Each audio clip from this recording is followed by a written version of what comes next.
Being confident begins with the I. I literally as in yourself, which I'll get to later, but first, I, as in the eye on your face. Do you look people in the eye when you're talking to them? One of the things I struggled with most was holding eye contact during conversations with people. There's something so powerful about eye contact, and that's why one of the most important actions I took was to start looking people in the eye. I remember reading a book, and one of the exercises it recommended was to start looking people in the eye on the street and in conversation, and to not be the first to break away. And I swear it was one of the hardest things I'd ever done. Being the person to not break away eye contact first communicates power and strength in an interaction. I remember one of the things that scared me about looking random people in the eye for the first time would be that something huge would happen as a result. But holding eye contact and then letting the other person break it increases your own confidence in your ability to communicate with people, and it subconsciously indicates that you're somebody to be respected and that you are confident in yourself. Looking people in the eye as you walk down the street is one of the scariest things you can do when you first start, but nothing big is going to happen from such an action. I was so scared of somebody initiating some sort of aggression, but that has never happened, and the exercise really helps in terms of increasing your own self-confidence. Looking people in the eye is a good start to self-confidence, but another step I took, especially at the beginning of college, was to approach random people. So in terms of any sort of interaction, that is sort of a next step in terms of making yourself more comfortable and increasing your own self-confidence in your social interactions. I remember my first semester at college, I would literally approach random people at the dining hall and ask them to sit down, and I was never rejected, so it's a nice exercise because if you're kind and ask politely, you will most likely never get rejected. The exercise really increased my social confidence, and while I never had social anxiety, the exercise empowered me to just make light of the life that we're living and just to approach random people every day and strike up conversation in my daily interactions. Another step I took was to change my language. In English, there are so many subtleties to all of the words that we speak that indicate different thoughts and beliefs about ourselves and other people. So changing some few common phrases is one of the best ways to increase your own self-confidence. Specifically, for a day, I stopped saying the phrase "I'm sorry" or "I apologize" unless it was absolutely necessarily my fault and I had to apologize given the situation. For an entire day, I stopped saying the words "I'm sorry" or "I apologize." And in life, I find it a good policy to say sorry less than I think I should.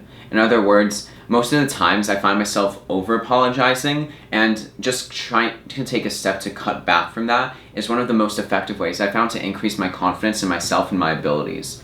Besides that, I also stopped saying "I think" when I try to propose any sort of new idea, because it shows a lack of confidence in your own thoughts, beliefs, and actions. So if I were to propose a new idea for a project, I simply say what the idea is, such as "I want to do this," instead of "I think it would be good to do this." Also, posture is a really important factor to increase your own self-confidence. Studies have shown that even standing in a position of power or some sort of superhero pose, for example, made one more confident than just sitting in some sort of normal position or sitting in a position of fear or insecurity. Also, there's a rule known as the 7-38-55 rule. The 7-38-55 rule states that 55% of human communication is done through body language, just showing how important posture is. So correcting posture was something that took a while for me to do, but once I corrected my posture to stand up straight, to put my neck back, to put my shoulders back, to walk with purpose wherever I was going, it translated into my own self-confidence and into my confidence in my interactions. But besides the 55% of body language, the other 38% is tone or tone of voice.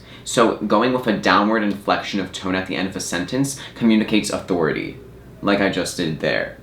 But going up, such as this, indicates a lack of authority.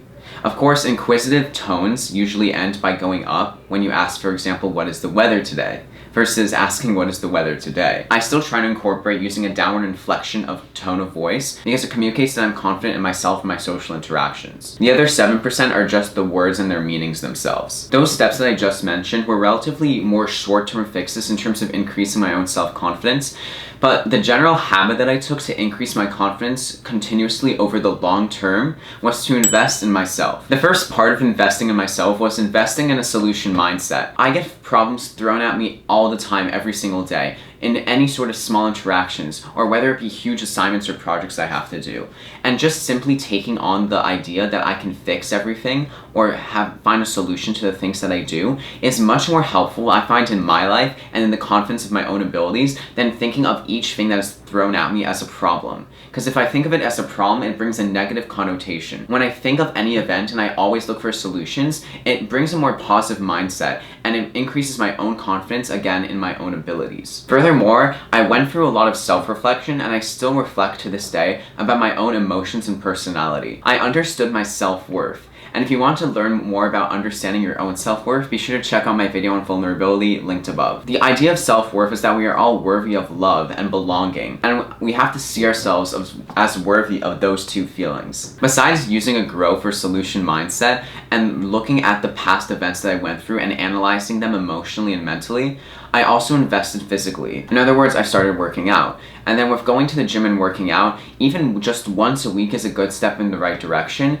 And in terms of any sort of program, it really doesn't matter where you start or what you do. Most of the times, any sort of program will eventually get you on the right track because working out just takes time and consistency. Of course, eating healthier, which is again investing in my own physical appearance and my own emotional well-being, is another portion of being healthy and looking healthy. Investing in my appearance was another action I took a while ago. Working out not only works to increase my physical health, but it also works to help me mentally and emotionally. Studies have shown the benefits of working out in terms of strength training, for example, specifically. Strength training has been shown to release endorphins, and thus it helps to combat depression and other negative mood disorders. But going back to physical improvement, we do live in a world, unfortunately, where the first impressions that we make are largely based on physical appearance, especially in real life. So a lot of the steps I took were to invest in my own appearance. For example, going to see a dermatologist. I would try to deal with acne with different over-the-counter products for years, and it wasn't until I started seeing a dermatologist that I saw real changes, because acne is literally a bacterial infection on your skin. So not using some sort of antibiotic if you have a bacterial infection is not going to lead to major and long-lasting results. Besides investing in my physical health and seeing a doctor, I also made an effort to dress better. In American college, it's especially normal to see people wearing hoodies and sweatpants. A rule I find helpful is to increase your style to be 2 steps above what you would consider to be normal. So if you usually wear a hoodie and sweatpants, try swapping that for a pair of jeans and a nice pair of boots. And following these steps and knowing that I was investing in my physical, mental, and emotional health, I became much more confident in myself because I had something to be confident about. I knew that I was investing in myself, so confidence sort of came as a byproduct of that result. And I always understand that I'm trying to continuously improve and change. So I always maintain a base level of confidence because I understand that I'm always working to improve myself and be better. Besides investing in myself, a key step I took to increase my own confidence and my own idea of my self-worth was to set boundaries. In other words, I started respecting myself, and that led to other people respecting me. Again, respect yourself and people will respect you. In general, I started putting myself first and my own priorities and needs before the needs of others, and that's one of the key ways to combat being a people pleaser. In terms of setting boundaries, I stopped explaining myself when I couldn't attend an event. Because when I cannot attend an event, the key message that I send is that I am prioritizing something else over that event. There's no need to explain yourself when you can't attend another event, because the key message that you won't be there is already being communicated, and there's no need for the other person to know why you cannot attend that event. In other words, why would them knowing why you were not there make a difference? Another step I took to set boundaries was to stop providing energy and effort to people who didn't provide energy and effort back to me. Again, there's a difference in assuming the best in people and letting other people take advantage of you. In any sort of social dynamic that I'm looking for, I know there are people in the world who would be willing to spend time with me and to put effort into spending time with me and enjoy spending that time with me. So I don't worry about people who don't seem to put the same energy that I give back to them. By letting people flow in and out of my life, it communicates that I have boundaries and that I respect myself and my time. And that energy is something that communicates a large degree of confidence in myself. If somebody asks me to do something, I could say yes if I'm open to it. But if I'm doing something that I want to do, even hanging out with myself or doing something for my own enjoyment, if I enjoy doing that action more than spending time with that person, I'm not going to stop everything I'm doing to go do something with the other person. Another step I used to increase my own self-respect was to forgive but not forget. In life, people will betray you. It's inevitable. But treating people the best is the best action that you can take in general, because those times when people betray you will be the exception. However, it's important to remember anytime somebody has wronged you.